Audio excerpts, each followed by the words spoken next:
On vient de descendre du bus à la bus station de Antalya et maintenant on va prendre le tramway.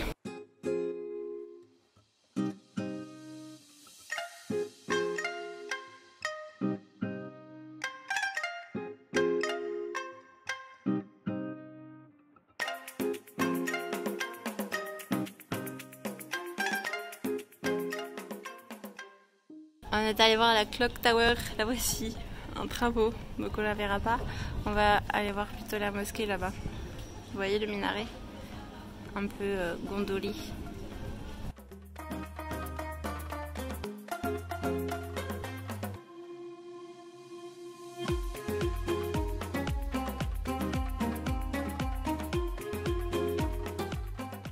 Bon, apparemment on peut se baigner juste à côté du port, mais il y a du monde. Regardez tous les gens qui... Bon, on mange au même endroit où on a pris le petit déj et franchement je vous recommande de regarder ça. Et juste pour 69 livres. Donc juste pour vous montrer, nous on loge dans le centre d'Antalya, dans la vieille ville, donc on doit être vers là à peu près. Tout à l'heure je vous ai montré une plage, c'est celle-ci. Donc elle est payante, c'est 70 TL par personne. Ça fait à peu près 4 €. Et là on a marché du coup pour aller voir la vue de l'autre côté. Il est 17h30 et il fait une chaleur, je suis en nage. Je me suis douchée parce que je voulais me laver les cheveux après le bus, là j'en avais marre. Comme on a récupéré la chambre. Mais en fait ça sert à rien parce que je suis à nouveau en nage. Il fait vraiment très très chaud par rapport en Cappadoce.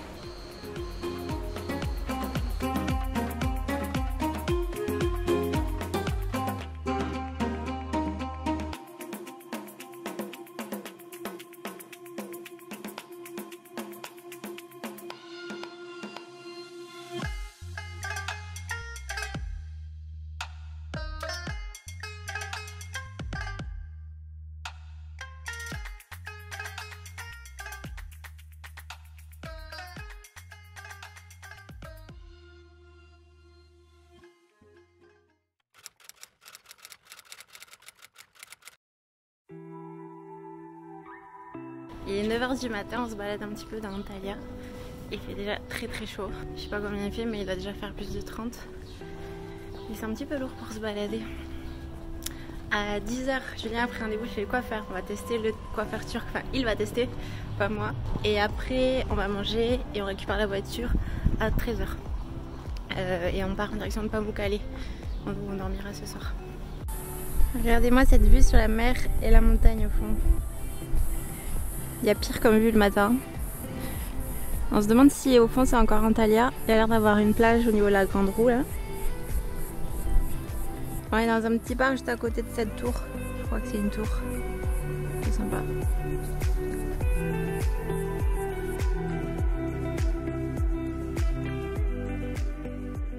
On est vendredi 22, il est 10h du matin. Julien est parti chez le coiffeur donc j'en profite un petit peu pour vous parler. Hier j'ai pas trop filmé parce que c'était un peu une journée relax, on était crevés avec le bus de nuit depuis Goreme. On a acheté une carte SIM, ça y est. On a pris chez Turkcell et ils ont un seul package pour les touristes, une seule offre où c'est 400 livres turcs. Donc ça fait environ 23 €. Donc le taux change vite, j'ai l'impression avec les livres turcs ces dernières années. On a 20 gigas. 200 minutes d'appel, enfin nous on va pas s'en servir, c'est juste simplement pour avoir internet et vu qu'on va louer une voiture, avoir le GPS. C'est là que conduire dans un nouveau pays c'est pas forcément simple, donc là au moins on ne se perdra pas. Donc juste petit récap de la journée d'hier, donc on est arrivé à la bus station de Antalya en bus, on a pris le tram, c'est facile, pour aller au centre-ville, c'était très rapide, je sais pas combien de temps on a mis mais 10-15 minutes pas plus en tram. Donc l'arrêt s'appelle Ismet Pasa, c'est là où on s'est arrêté au centre-ville, si vous logez dans le centre normalement ça va être là que vous allez vous arrêter. Ensuite on a pris un hôtel donc vraiment juste pour la nuit puisqu'on repart aujourd'hui. Il est bien placé, la cour est très jolie, je vais vous le montrer peut-être depuis la fenêtre, vous allez le voir. Après bon c'est pas le grand luxe mais ça convient pour une nuit. Hop, regardez ça. On ne voit rien, il y a un arbre. Attendez, je vais regarder depuis l'autre fenêtre, peut-être c'est mieux. La vitre est dégueulasse, mais il y a une petite cour sympa, on a pris le petit déj là. La cour est très sympa, voilà. Après bon, c'est pas le grand luxe à l'intérieur. Là c'est le gros bordel. Il y a le lit ici. Voilà, c'est une chambre classique, hein. On a la clim surtout parce qu'il fait très très chaud. Ah, juste à côté de cet hôtel, c'est dans le centre-ville, donc si vous voulez dans le centre-ville, vous pourrez y aller. Il y a un bar, café, resto qui est trop sympa, ça s'appelle le Luna Garden. Vraiment, il est trop bien. On a pris le petit-déj hier quand on est arrivé. Il y a un espace comme un jardin, donc où il y a plein de petites tables à l'intérieur, c'est très sympa. Et c'est un peu, ça ressemble un peu au food court qu'il y a en Asie, sauf qu'ils ont tout rassemblé sur une même carte, donc il y a un petit peu de tout. Il y a la nourriture asiatique, il y a des mushis, il y a des nouilles. En même temps, vous avez des cafés, des bubble tea. Le matin, on a pris un croissant avec du chocolat. Donc on est allé pour le petit-déj et on est allé pour le déjeuner parce que c'est vraiment pas cher. Alors après, nous on a les prix de la Cappadoce en tête et c'était beaucoup plus cher en Cappadoce. Enfin, ça reste moins cher qu'en Europe, mais c'était quand même plus cher qu'ici. Du coup on trouve tout pas cher, mais ce lieu vraiment il est super beau. Ensuite on s'est baladé un petit peu au bord de la mer, il fait une chaleur de dingue, mais vraiment ça n'a rien à voir avec les températures de la Cappadoce. Le matin en Cappadoce on avait froid, le soir on avait froid, mais vraiment genre il faisait un matin quand on s'est levé à 5h du matin il faisait 12 degrés. Là le soir, hier soir quand on s'est couché vers 22h30 il faisait encore 32 degrés. Donc pensez à regarder qu'il y ait la clim dans les chambres d'hôtel parce que sinon il fait une chaleur vraiment c'est pas supportable en été. Puis c'est pas hyper agréable de se balader en pleine chaleur, en plein soleil. Et vous verrez que l'après-midi il y a beaucoup moins de monde dans les rues que le soir. Le soir il y a tout le monde qui sort, il y a une super ambiance je trouvais le soir, c'était sympa de s'y balader. Pour le bus de nuit on a réservé donc directement sur Flixbus, la compagnie c'est Camille Koch, c'est avec un CCD à la fin. Bon, ça s'est bien passé, après on dort pas forcément bien dans un bus, c'est pas des bus couchettes comme en Asie comme on avait au Vietnam. C'est des bus assis où vous pouvez juste pencher un petit peu le siège. On avait un mec qui arrêtait pas de tousser à côté de nous, du coup on a remis les masques, donc c'est pas évident de dormir avec les masques, le mec qui arrêtait pas de tousser à côté. Et surtout il fait plein d'arrêts, c'est pas un bus direct Goreme Antalya, il s'arrête à peu près toutes les 2 heures pour, il y a des stops sur la route pour déposer des gens, prendre d'autres. Donc on dormait par intermittence on va dire. Je vais prendre un petit peu le bus Antalya-Istanbul parce qu'il est encore plus long. Si vous y prenez à l'avance, vous pouvez réserver des vols qui sont pas chers. De la Cappadoce jusqu'à Antalya, il y a des vols pas chers. Il faut juste y prendre un petit peu à l'avance. Nous on avait réservé nos vols à la dernière minute. Donc évidemment les vols internes étaient plus chers et on a décidé qu'on le ferait en bus. Sur ce, je vous amène découvrir le reste de la Turquie, enfin le reste de la Turquie, le reste de notre voyage en tout cas. On va pas découvrir tout le pays. Je pense qu'on a commencé assez haut avec la Cappadoce, enfin le niveau il est très élevé au niveau des paysages, ils sont vraiment sublimes. Donc ça va être dur de battre ce niveau-là. Peut-être faire le trajet inverse, ça serait peut-être pas mal de finir par la Cappadoce, comme ça vous finissez vraiment par le meilleur. Nous on a peut-être commencé par le meilleur, bon on verra par la suite hein, si on va être vraiment surpris par les prochains paysages. Mais la Cappadoce c'est quand même quelque chose, franchement si vous devez faire limite qu'un endroit je pense en Turquie, j'ai pas vu le reste mais ça m'étonnerait que ça batte les paysages de la Cappadoce parce que c'est incroyable, vraiment, il faut le voir de ses propres yeux.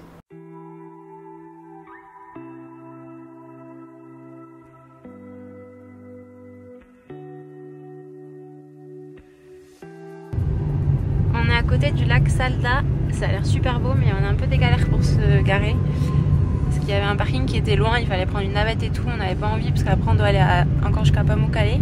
On voulait juste tremper les pieds et remonter. Et du coup on trouve pas trop d'endroits pour y accéder sans passer par ce parking qui était loin. Et le lac a l'air magnifique. L'eau juste au bord là elle est claire.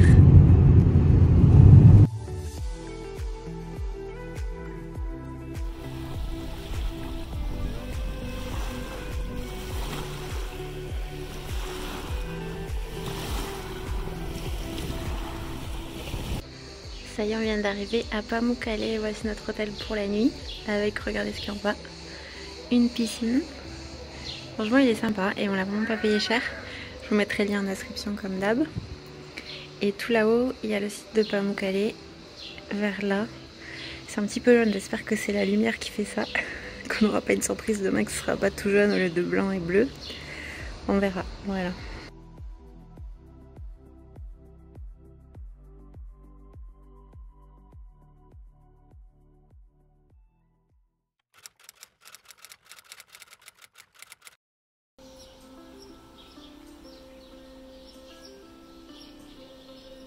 Il est 6h30 du matin, on attend pour rentrer dans le site de Pamukkale.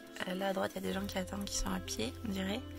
Donc là, on est devant la porte sud qui ouvre à 6h30 et nous on attend du coup pour rentrer la voiture. Et je sais pas après s'il y a un autre stand pour acheter le ticket d'entrée ou si c'est au même stand, on va voir. Pour l'instant, il n'y a pas énormément de monde, je crois qu'on a 3 voitures et il y a genre 6 personnes.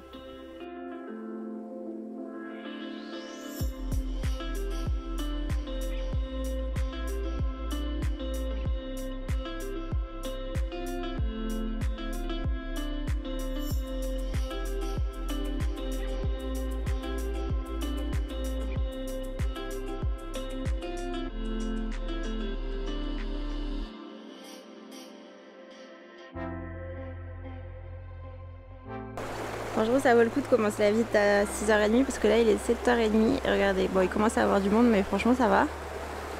Nous on logeait juste en bas là, c'était vraiment pas loin. Mais on est rentré par la porte sud donc on a dû prendre la voiture.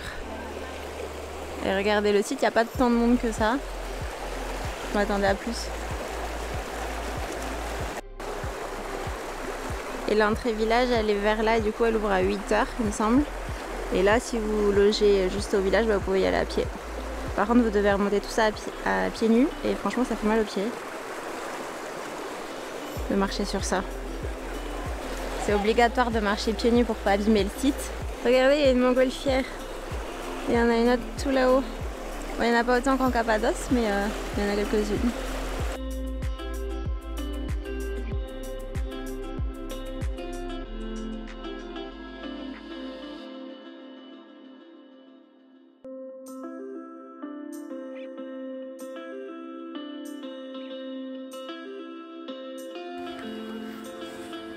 Je sais pas. Attention.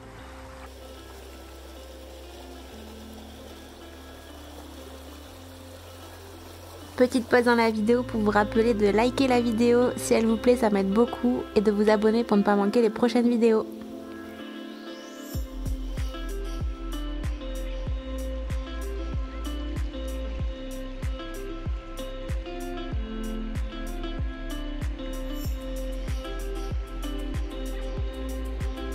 Ah, c'est chouette.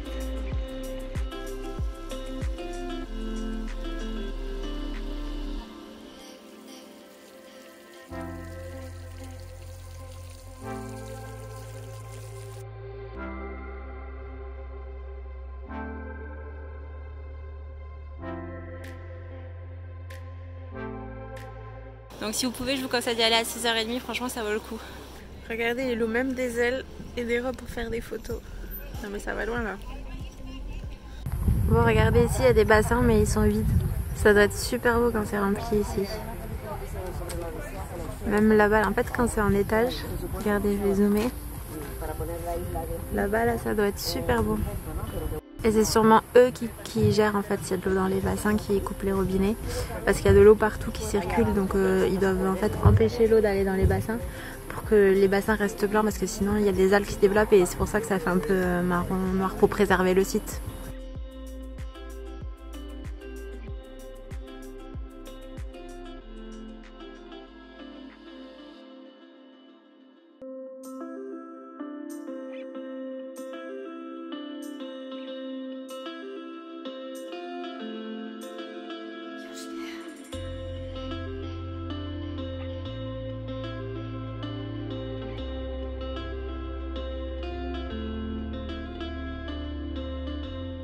Deuxième tortue du séjour qu'on voit.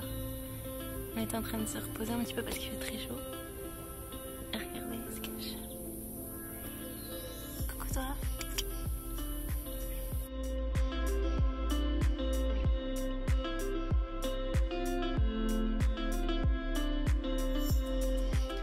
On est en train de grimper jusqu'à l'amphithéâtre. Il fait une chaleur. Je dégouline. Je suis en nage franchement. Et encore, il est que, je crois qu'il est 10h30. Il y a quand même pas mal de monde déjà. Heureusement qu'on le visite le matin. Et ça vaut vraiment le coup d'y aller tôt. Vous évitez le monde et la chaleur.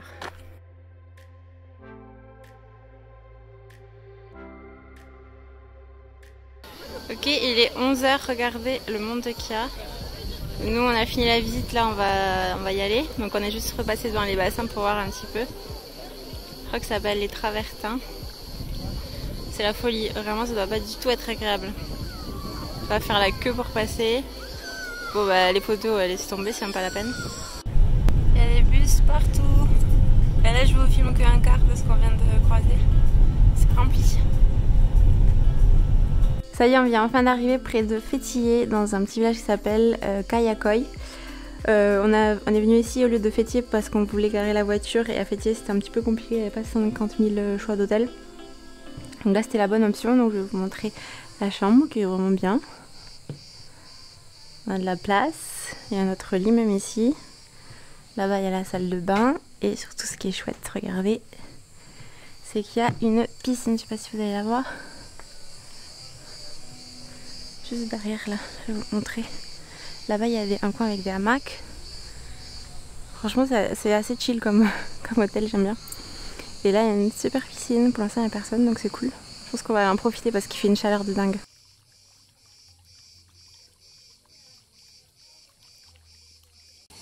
Ça y est, on s'est installé, on s'est baigné, ça fait trop du bien franchement. Parce qu'il fait super chaud et c'est agréable, le cadre il est super agréable. Et vraiment pas loin de l'hôtel, il y a un village abandonné, un ancien village grec.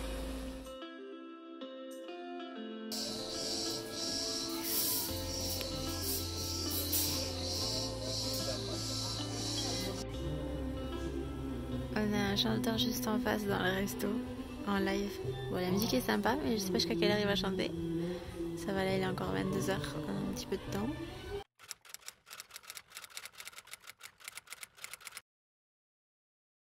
Nouvelle journée, on a pris la voiture, on est en direction de Fétillé. Et il est 10 h du mat et il fait déjà 37 degrés. Comment vous dire que ça pique? Je suis pas sûre que ce soit la meilleure saison l'été pour visiter cette partie là où il fait très très chaud. En Cappadoce ça allait, mais là il fait vraiment chaud.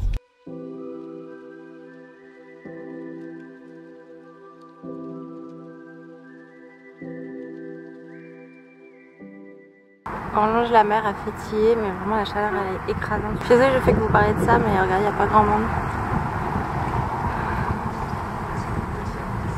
C'est un peu dur là pour visiter avec cette chaleur, franchement.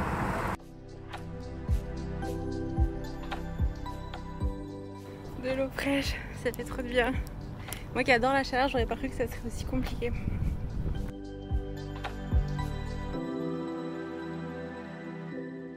Bon, ça fait 30 minutes qu'on tourne autour de ce lagon qui est joli mais où il y a beaucoup de monde. Et à chaque fois qu'il y avait un espace pour passer, il y avait du monde. Là, on est devant des roseaux donc on ne peut pas passer. En plus, c'est cracra par terre. Donc je pense qu'on va finir à la plage parce que si pour être collé serré sur un petit banc de sable, c'est pas la peine. Donc on va aller à la plage qui est de l'autre côté.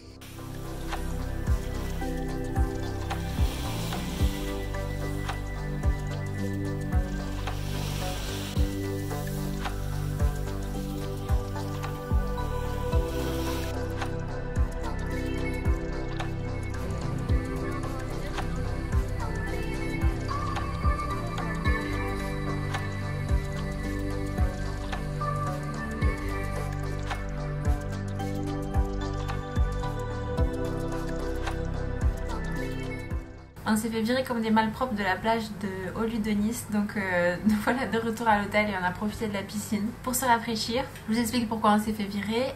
Déjà, bon, l'expérience elle était pas ouf parce qu'on est arrivé, il y avait un monde de dingue. Pour se garer, bon, bah, vous allez dans un parking payant parce que évidemment toutes les places gratuites. Pourtant il y en a un, mais tout était pris. Et du coup, donc dans la plage d'Haut-Lieu de Nice, il y a un lagon et il y a la plage. Au début, on voulait absolument aller voir le lagon parce qu'on s'est dit ça va être super beau et tout.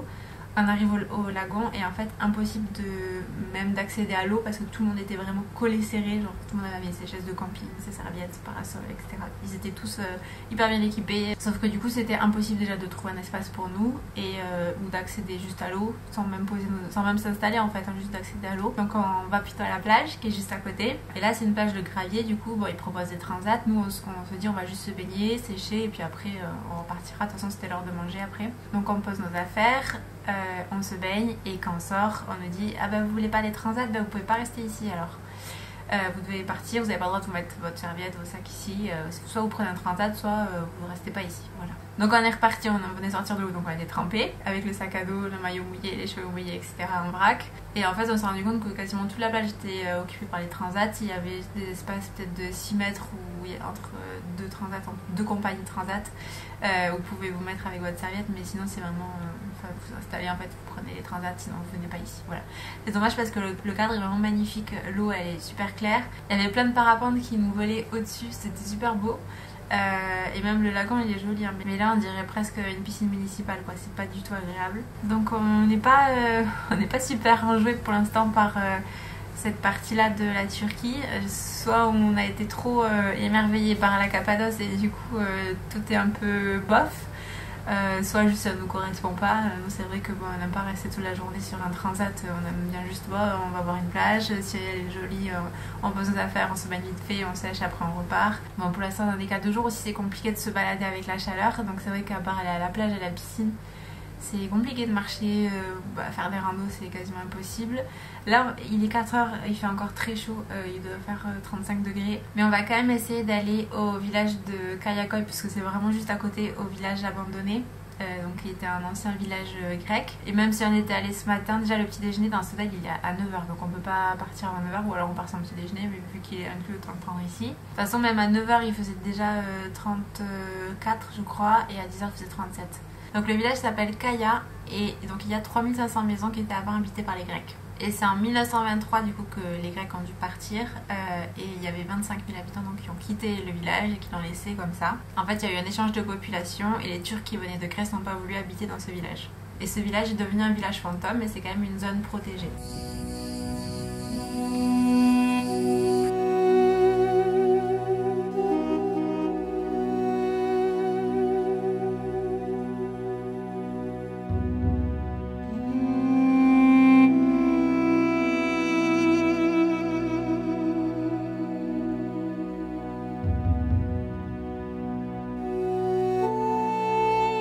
Bon, vous voyez, les chemins sont assez aménagés pour se balader dans le village.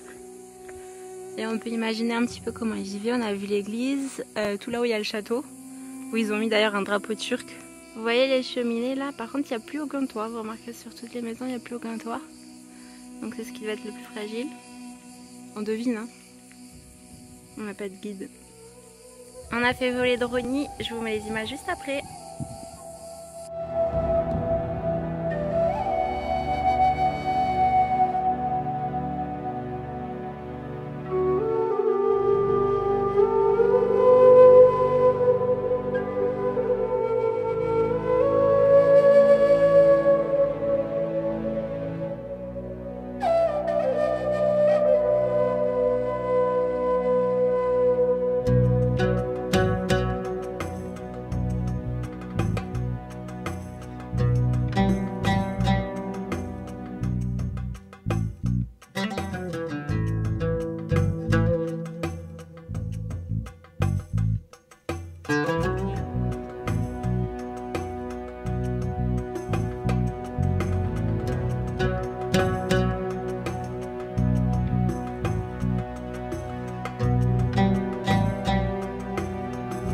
On est descendu du village abandonné, puis là maintenant on est remonté parce qu'il était un petit peu tôt et on voulait voir le coucher du soleil sur le village. Regardez, on a trouvé un bon spot pour regarder la vue.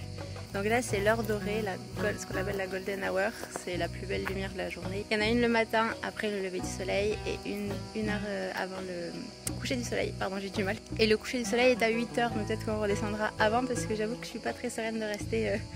de devoir descendre tout le village abandonné de nuit. Et on a repéré un petit resto de Gözleme, vous savez c'est les crêpes turques, ils appellent ça pancake turc, juste à la sortie du village abandonné. Et je pense qu'on va manger là ce soir, ça a l'air pas mal.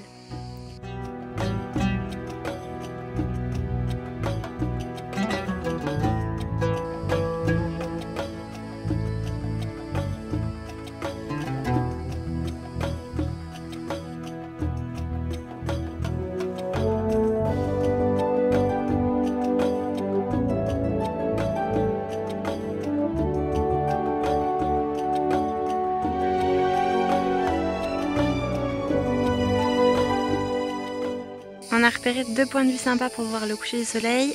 Il y a le château donc qui est tout en haut. On a vu qu'il y avait des gens. Et nous on était en face.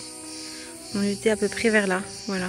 Je ne pourrais pas vous dire le chemin parce que c'est pas du tout indiqué. Mais en gros vous grimpez et c'est environ vers là.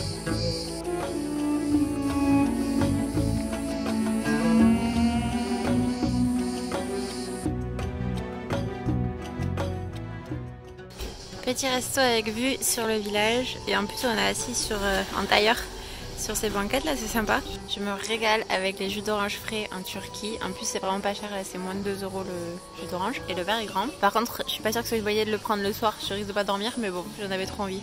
On a pris un gözleme au chocolat et un autre à la viande et au fromage et j'ai pris un ayran, sa nouvelle boisson préférée. Regardez la vue pour le petit-déj.